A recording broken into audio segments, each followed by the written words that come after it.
setiap langkah kita ada tujuan. Untuk itu setiap langkah kita menentukan di mana tujuan kita, dan tentunya kerinduan kita. Tujuan kita adalah untuk menerima janji Tuhan, yaitu kehidupan kekal di dalam kesenangan.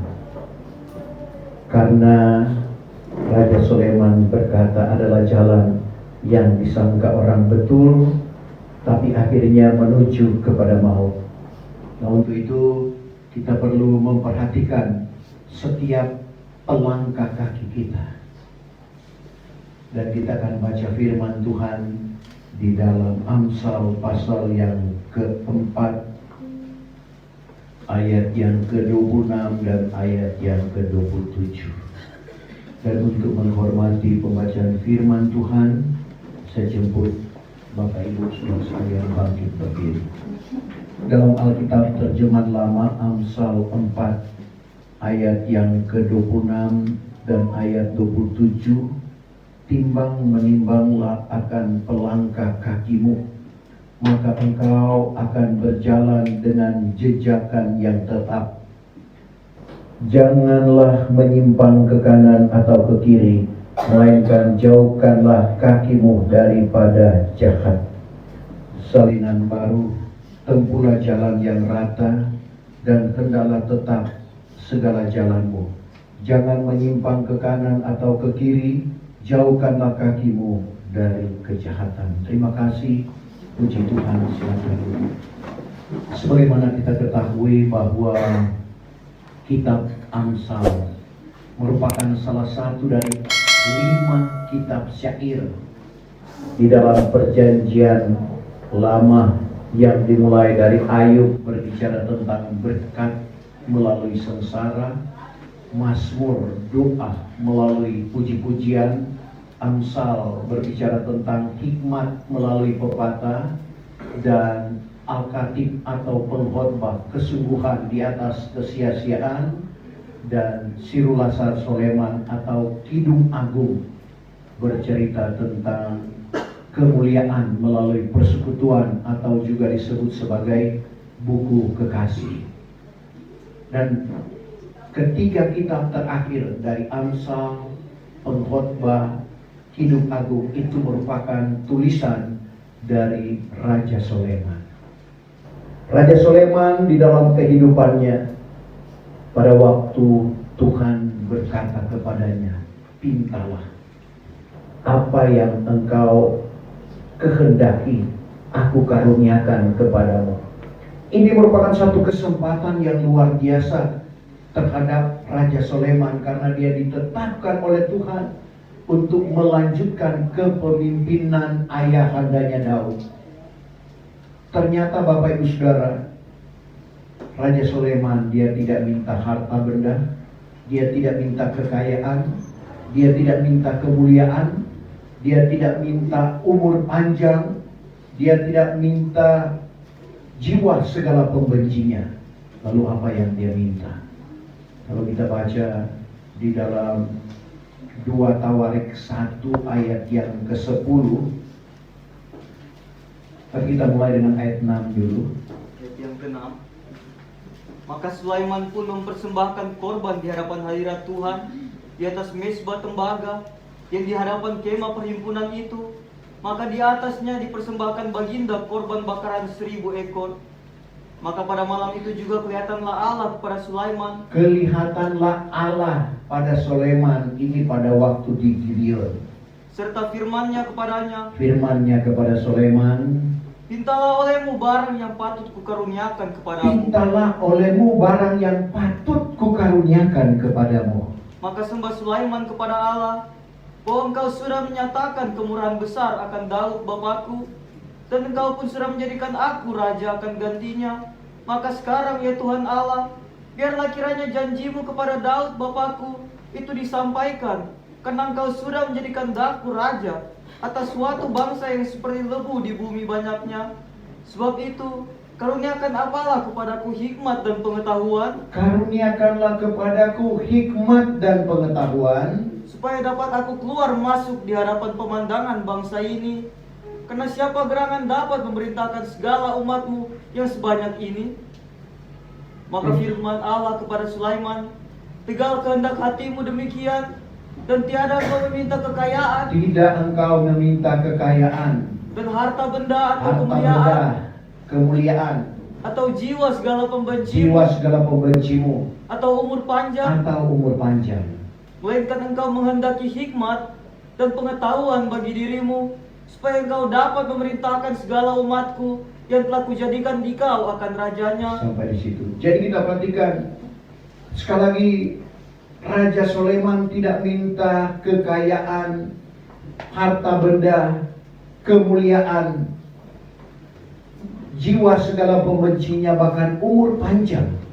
Tapi yang dia minta kepada Tuhan adalah hikmat dan pengetahuan yang dari Tuhan untuk memimpin bangsa yang dalam pemandangannya adalah bangsa yang besar. Dan memang Tuhan anugerahkan hikmat, bukan cuma hikmat yang Tuhan anugerahkan, kekayaan, kemasyuran, sehingga di dalam kepemimpinan Raja Sulaiman, umat Israel tidak pernah berperang dengan bangsa manapun. Bahkan bangsa raja, bangsa-bangsa kafir penasaran dengan hikmat dan pengetahuan yang daripada Tuhan. Permaisuri dari Seba itulah yang memberanikan diri untuk datang. Dia datang dengan berbagai pertanyaan, berbagai penerka, semua dijawab oleh Raja Sulaiman. Akhirnya dia mengaku, ternyata apa yang dia dengar selama ini belum separuh.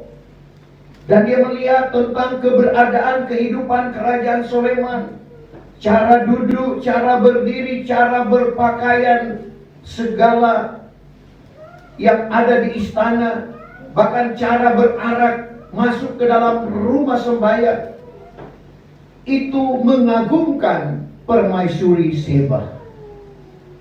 Dan ternyata Bapak Ibu Saudara, sekali lagi, keberhasilan dari Raja Sulaiman karena disertai dengan kedisiplinan.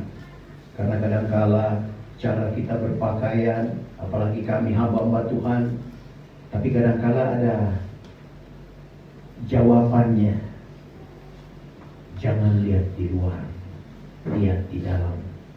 Memang kadangkala itu tepat, tapi sekali lagi ternyata apa yang ada di luar kita mencerminkan apa yang ada di dalam.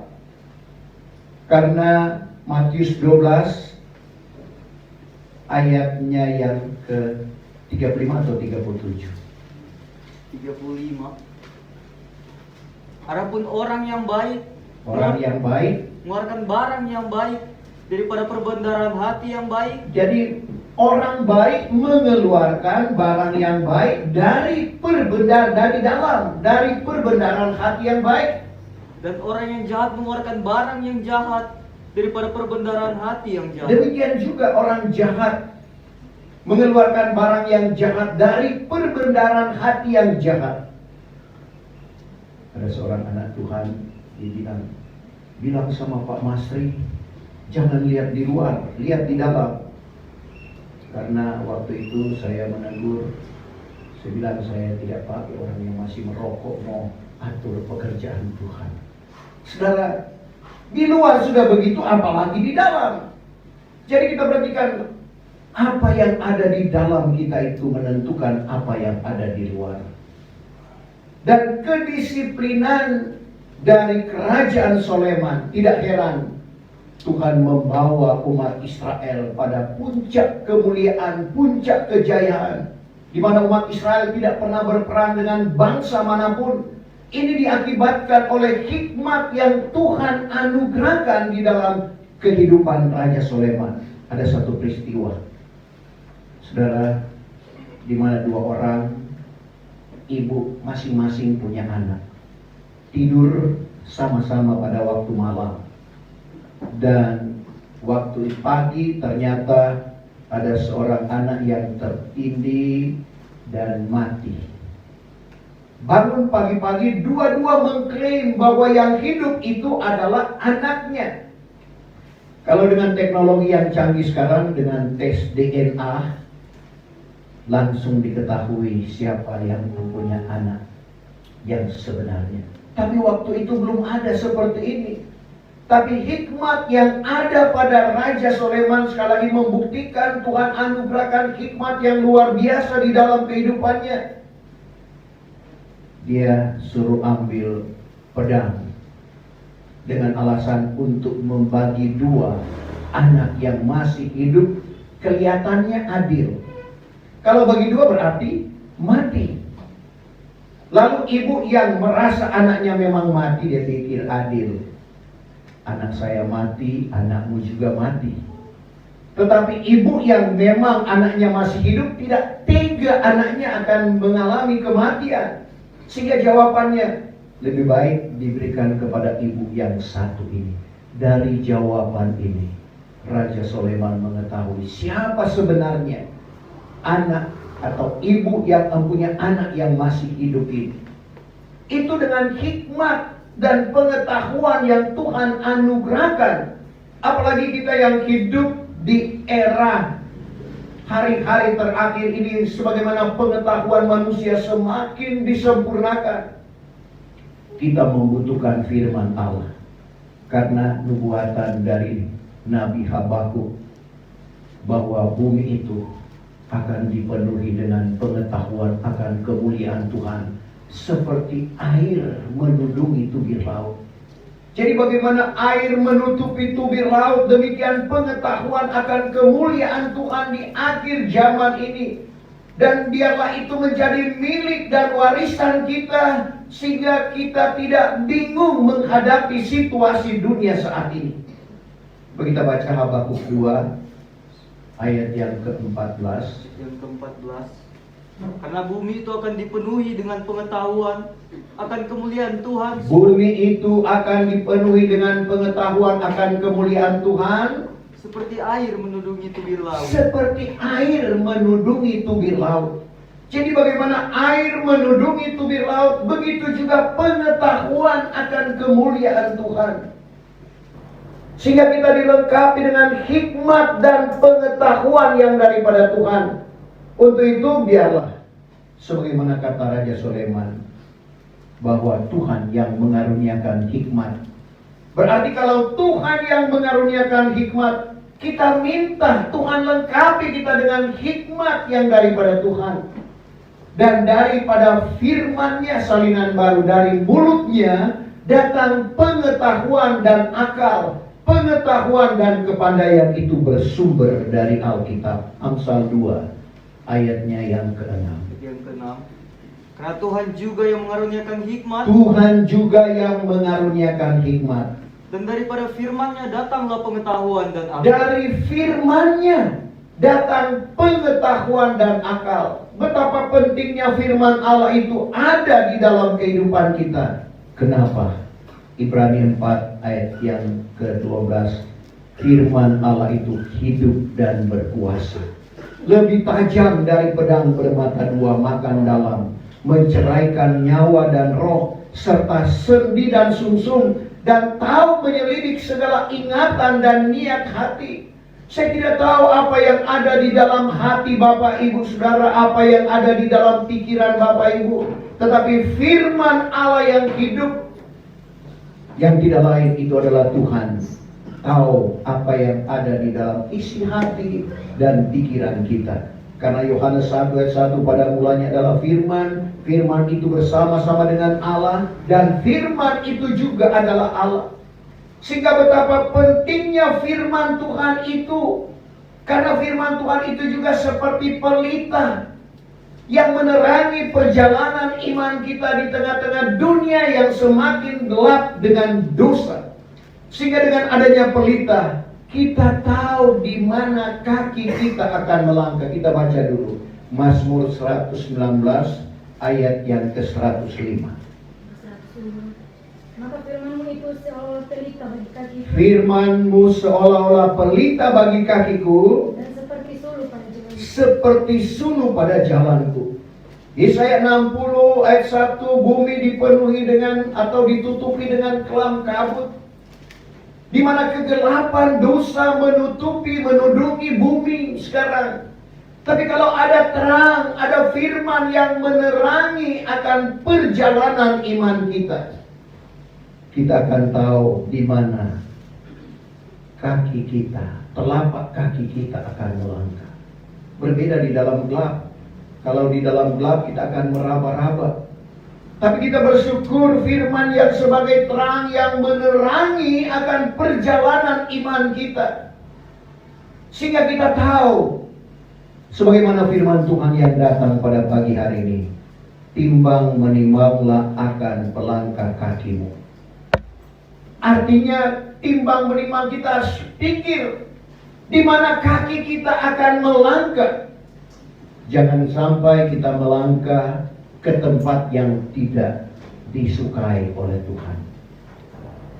Tapi seperti saat ini kita telah memilih langkah kita untuk datang kepada Tuhan, untuk beribadah, memuji, memuliakan dan mengagungkan nama Tuhan.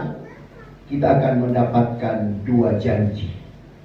Kalau kita berbakti kepada Tuhan, 1 Timotius 4 ayatnya yang ke-8, janji Tuhan, janji yang hidup, bukan janji yang mati. Ada dua perjanjian hidup yang kita dapatkan apabila kaki kita melangkah beribadah kepada Tuhan. 1 Timotius 4 Ayat yang ke-8.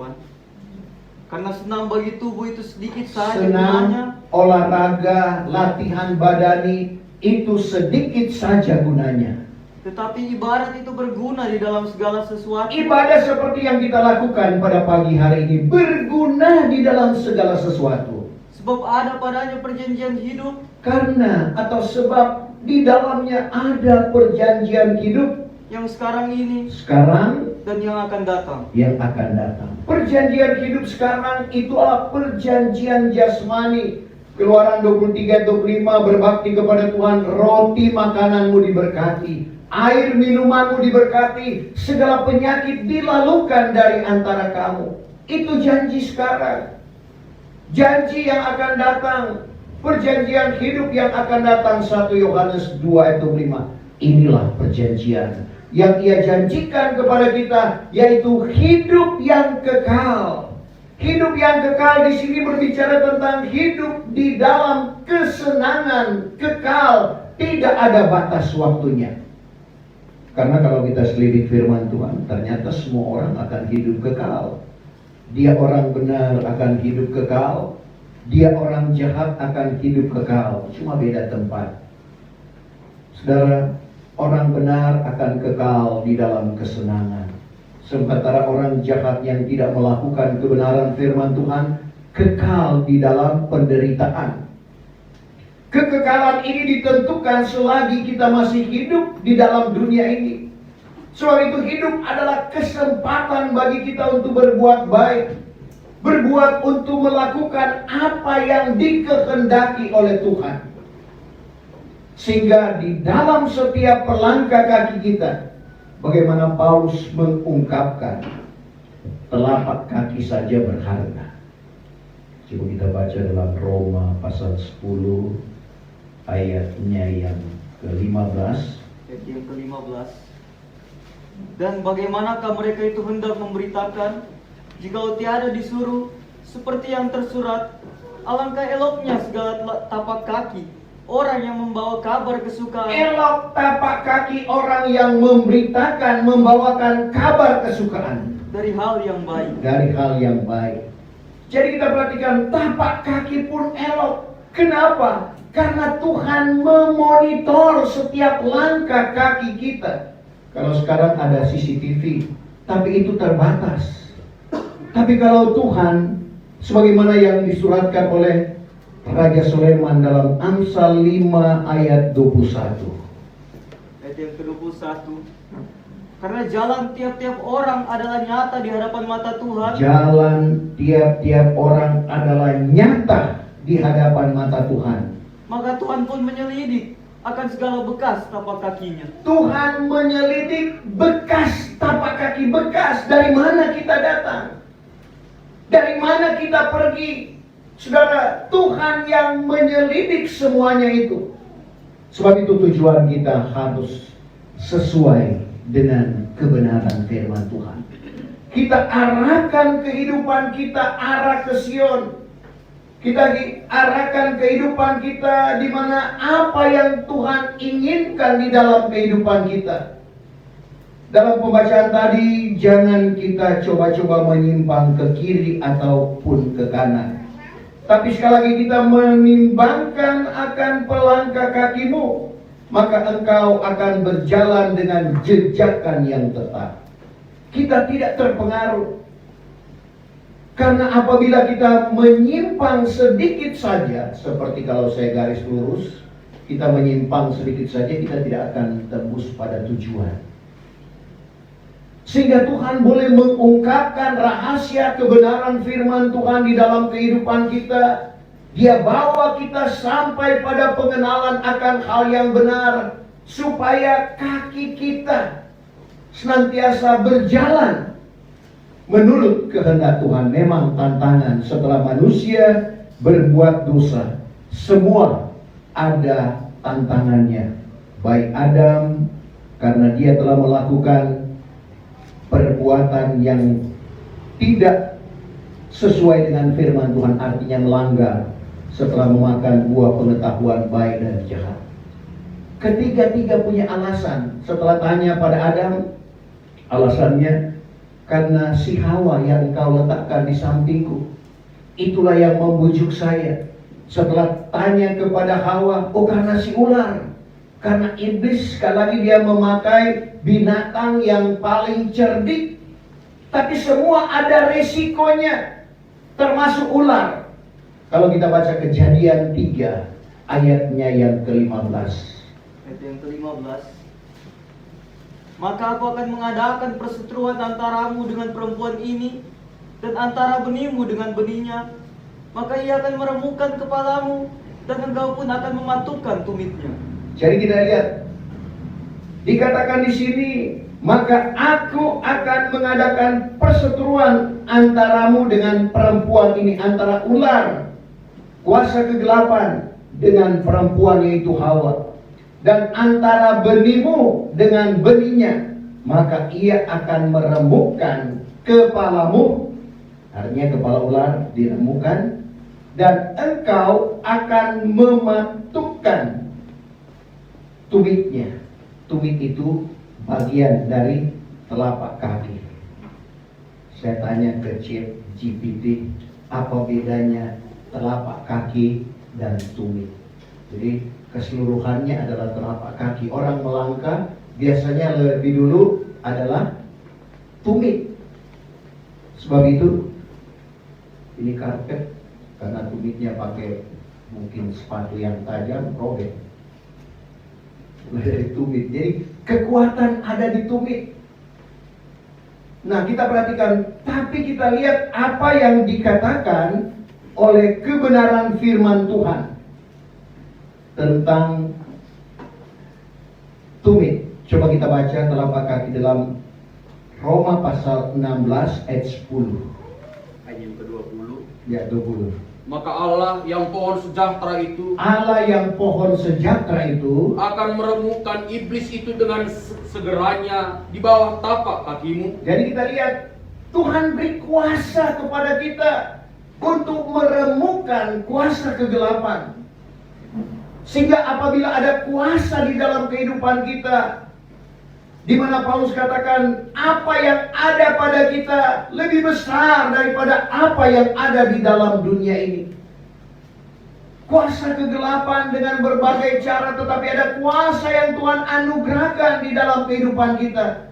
Dan bagaimana cara kita untuk mendapatkan kuasa itu? Selain kita menerima Roh Kudus, sebagaimana dalam Kisah 1 ayat 8, apabila Roh Kudus turun ke atas kamu, maka kamu akan beroleh kuasa. Jadi kita akan memperoleh kuasa yang daripada Tuhan, dan akhirnya kita menjadi saksi bagi Tuhan. Dan cara lagi untuk kita memperoleh kuasa, kita berpuasa. Tuhan Yesus saja sebagai Tuhan, dia berpuasa. Karena di dalam pelayanannya dia merasakan ada sesuatu kuasa yang keluar. Sebagai hamba Tuhan kami melayani, ada kuasa yang keluar. Sebab itu harus kembali diisi. Sebagaimana kalau kita pegang handphone, kita pakai, baterainya akan low bed. Harus dicas. Begitu juga dengan kehidupan kita. Cara untuk mencas kita supaya kembali kuat, yaitu berdoa dan berpuasa. Karena betapa luar biasanya khasiat daripada doa dan puasa. Doa bisa mengubah keputusan Tuhan. Puasa juga bisa mengubah keputusan Tuhan seperti yang terjadi kepada orang-orang Niniwe. Tuhan sudah nubuatkan. Ini dari Tuhan. Bahwa 40 hari lagi Niniwe akan dibongkar balik oleh Tuhan. Tapi Raja Niniwe dengan sikap memerintahkan semua rakyat untuk berpuasa. Bukan cuma rakyat, binatang pun diikut sertakan untuk berpuasa. Yunus tunggu-tunggu. Sudah 40 hari, kenapa Niniwe tidak dibongkar balik oleh Tuhan? Yunus tidak menyadari apa yang dilakukan oleh raja dan rakyat dari Niniwe ini. Betapa Tuhan melihat doa dan puasa membuat dia menyesal akan kejahatan. Dan sebenarnya ini sudah ditahu oleh Yunus. Sebab itu waktu dia disuruh bahwa dia bernubuat Niniwe akan dibongkar balik oleh Tuhan, dia tidak langsung ke Niniwe. Melainkan dia lari ke Tarsis. Tetapi rencana Allah tidak pernah gagal. Karena ternyata ada maksud Tuhan. Dengan nubuatan yang disampaikan oleh Yunus, maka Niniwe bertobat. Kita lihat alasan Yunus dalam Yunus 4 ayat 1. Ayat yang pertama. Tetapi hal ini mendukacitakan Yunus, sehingga sakitlah hatinya dan berbangkitlah amarahnya. Lalu ia pun meminta doa kepada Tuhan sembahnya. Ya Tuhan, bukankah ini yang sudah kukatakan tatkala aku lagi dalam negeriku? Maka sebab itu juga aku hendak mendahulunya dengan lari ke Tarsis. Karena kuketahuilah bahwa Engkau Allah yang amat mengasihani, Allah yang amat mengasihani dan amat sayang, dan panjang sabarnya, panjang sabar, dan besar kemurahannya, dan yang bersesal akan jahat. Tuhan menyesal akan jahat yang dia sudah sampaikan kepada Niniwe. Kenapa? Karena Niniwe berdoa dan berpuasa. Sehingga jahat yang akan dia taruh, dia letakkan, dilakukan kepada orang Niniwe dibatalkan oleh Tuhan. Bersesal akan jahat. Dan ini diketahui oleh Yunus. Tapi sekali lagi, maksud Tuhan menyuruh Yunus untuk pertobatan Niniwe. Sebab itu Nahum, ini masih soal Niniwe. Dia mengungkapkan betapa baiknya Tuhan. Tuhan itu baik.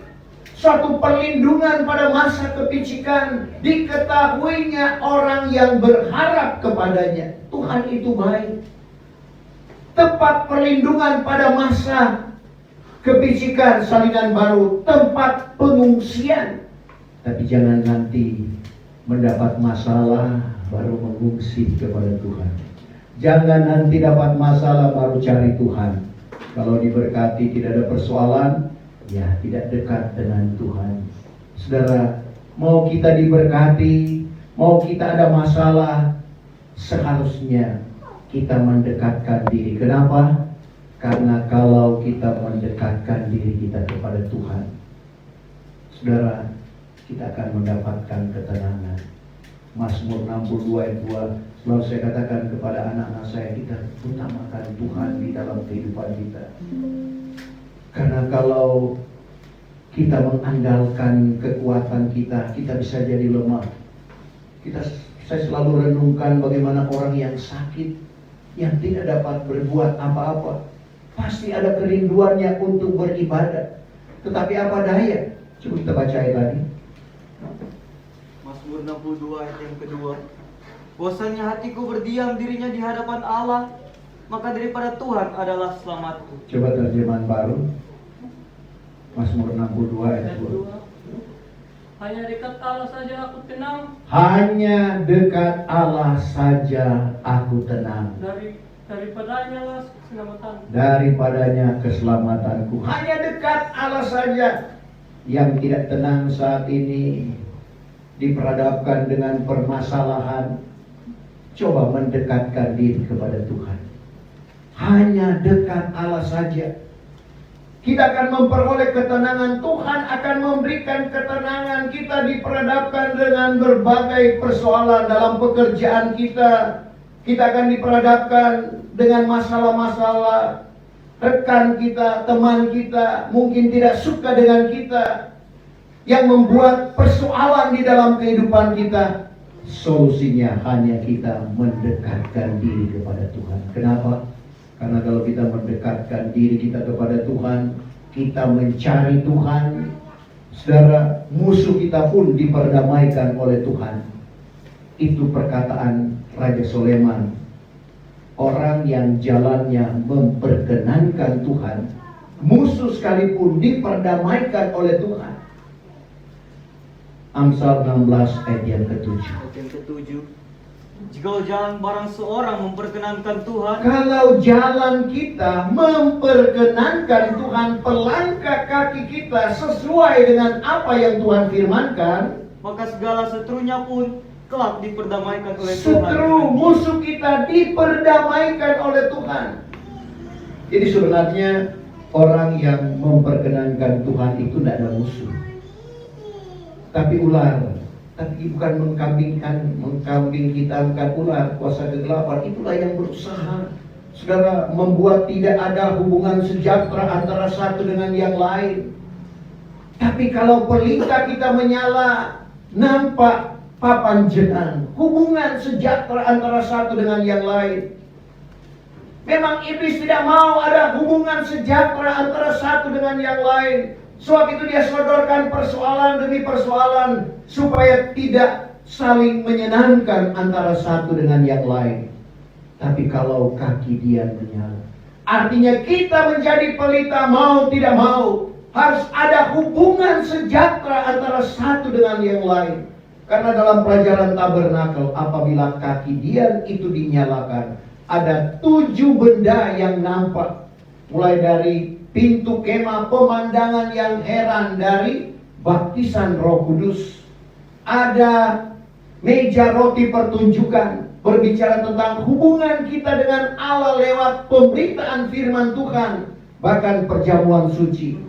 Ada mesbah dupa, kehidupan sembahyang yang teguh, kalau dalam ibadat doa dan penyembahan.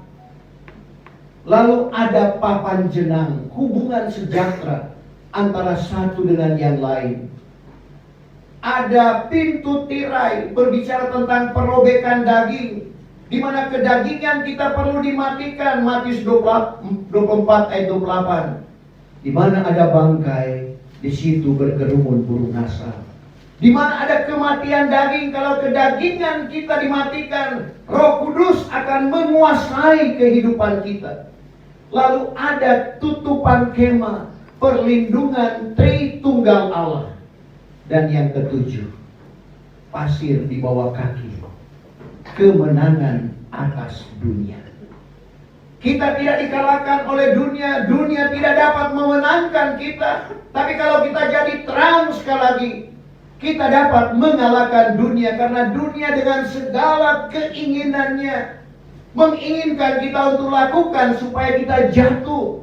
Tapi firman Tuhan sebagai terang sekali lagi, yang menuntun setiap perjalanan hidup kita, sehingga Tuhan mau kita sampai kepada tujuan.